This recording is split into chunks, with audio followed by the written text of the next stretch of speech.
आज तो देखिए दरवाजा भी रोक दिया, हाँ, अंदर आने का। ऐसा कोई है? हम पार्लियामेंट मेंबर्स है और रूलिंग पार्टी गवर्नमेंट के लोग खुद दरवाजे पे ठहर के बंद करते हैं। हमको तो बाईपास रोड से आना पड़ा। ये वातावरण तैयार किया है, ये प्राइम मिनिस्टर ने किया है। जो आदमी वातावरण पैदा करता है वो सॉल्वेशन भी वही देना चाहिए। एजुटेशन को काउंटर करने के लिए उनके एमपीज को खुल के उन्होंने बोला है। प्राइम मिनिस्टर का मंशा ठीक नहीं है। किरण रिजिजू ये कह रहे हैं कि चर्चा के लिए विपक्ष खुद ही भाग रहा है, डिरेल कर रहा है। हो सकता है अपील कर रहे हैं कि उनको सद्बुद्धि आए और उस बात को समझे कि सरकार तैयार है चर्चा के लिए, विपक्ष ही नहीं है तैयार। ये अगर तैयार होते तो उसी दिन, जिस दिन हमने डिमांड किया उसी दिन चर्चा शुरू होती थी। फिर वो क्यों तैयार नहीं हुए? 2 दिन, दूसरे दिन भी नहीं हो, तीसरे दिन तुमने लाठी चार्ज करके लोगों को मार के बच्चों को तबाह करके, और उनके जो आज लाखों बच्चे परेशान हैं उनके कितने करोड़ों रुपए उनके माँ बाप गए। कोई जिस ढंग से कमा के अपने बच्चों को एजुकेशन देना चाहता था या वो एग्जामिनेशन को बिठा के नौकरी की कोशिश करता था या डॉक्टर बनना चाहता था, इंजीनियर बनना चाहता था और सब कुछ, तो उसको नकारा कुछ किसने। और तुम खुद हमको रोक रहे हैं चर्चा। आज तो देखिए दरवाजा भी रोक दिया, हाँ, अंदर आने का। ऐसा कोई है? हम पार्लियामेंट मेंबर्स है और रूलिंग पार्टी गवर्नमेंट के लोग खुद दरवाजे पे ठहर के बंद करते हैं। हमको तो बाईपास रोड से आना पड़ा। तो ये उनको शर्म आना चाहिए। और मैं आप लोगों से भी विनती करता हूँ, पहले उनको शर्म है क्या नहीं, जरा एक बार सर, प्राइम मिनिस्टर ने जो ट्वीट किया कि फास्ट ट्रैक कोर्ट बना रहे हैं, मैं चिंतित हूँ। प्राइम मिनिस्टर के ट्वीट पे क्या कहेंगे? जब तक रेजिग्नेशन दे के चालू नहीं करेंगे तब तक ये होने वाला नहीं। सर, प्राइम मिनिस्टर के ट्वीट पे क्या कहेंगे? वो उन्होंने ट्वीट करके सुबह कहा कि बच्चों के भविष्य की उनको चिंता है और फास्ट ट्रैक कोर्ट बनाएंगे और जो लोग हैं कल्प्रिट उनको छोड़ेंगे नहीं, उनको कड़ी से कड़ी सजा दी जाएगी। आज तक क्यों चुप बैठे, क्यों बात नहीं करे?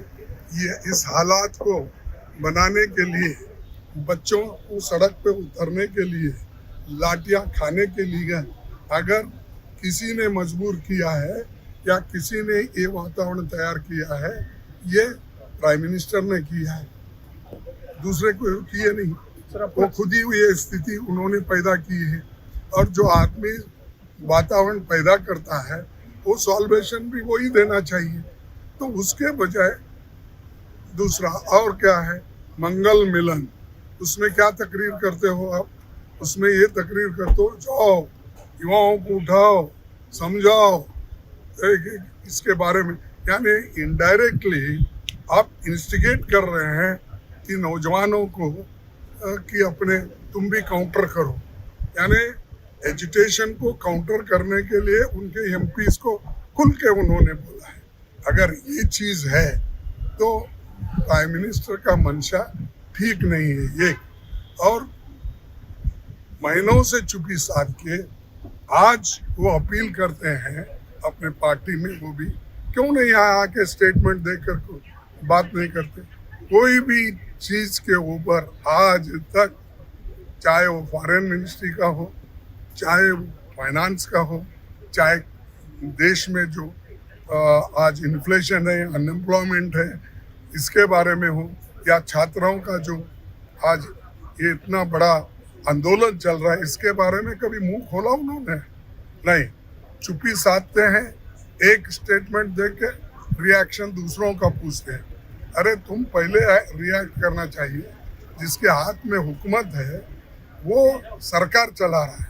हमारे तो डिमांड्स होते हैं लेकिन उसको समाधान निकालना तुम्हारा काम।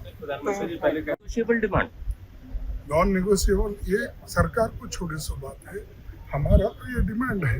तो सरकार के लिए चर्चा करने के लिए तैयार है सभी जो बात आप रेज करेंगे नॉन नेगोशिएबल है। हमारे जमाने में सिर्फ 2 पैसे रेलवे के टिकट बढ़ाए तो हमारे यूपीए गवर्नमेंट का रेलवे मिनिस्टर का रेजिग्नेशन दिया। एक एलिगेशन हमारे बंसल साहब के ऊपर आया तो फौरन इस्तीफा दिया। हमारे जमाने में छोटी मोटी बात होती तो इस्तीफे मांगते थे, मांगने से पहले हमारे लोग देते थे। लेकिन इनको क्या हो गया, एक तरफ तो जो सही चीजों को भी, और हजारों बच्चे लाखों बच्चे हर जगह से आ गए हैं, हर जगह से वो लोग अपने हकूक के लिए लड़ रहे हैं, तो उनके ऊपर तुम लाठी चलाते हो। रात में कल भी चलाया और घसीटते लेके जाते हो बच्चों को, और खास करके लेडी स्टूडेंट्स को। थोड़ी तो शर्म आना चाहिए गवर्नमेंट को कि इसके बारे में या उनको बुला के समझा के बात करके सुलझाने के बजाय वो डर के तुम लाठी चार्ज कर रहे, पत्थरे तुम ही मार रहे हो, आप देखे होंगे। अरे वाओ अनु, केते सुंदर ड्राइंग बनेछु। एटा कौन बनेछु? एरा मु, एरा बापा, एरा बो, एरा जेजे बापा, एरा जेजे माँ। वाओ, औ एटा कोन हम फैमिली डॉक्टर? हाँ बो, एरा हम फैमिली हॉस्पिटल। रंग बदलिछि, रूप बदलिछि, हेले आपणक संपर्क बहुत पुराना। खाली ओडिशार नुह, पूर्व भारतर 50 लाख परिवारर भरोसा, आमर अत्याधुनिक कौशल एवं अद्वितीय सेवा। 27 वर्षर संपर्क आमको करि परिछि आपणक निजर family hospital. Thank you doctor. अनुपरी अनेक पिलांक धन्यवाद, आम पई अमूल्य उपहार।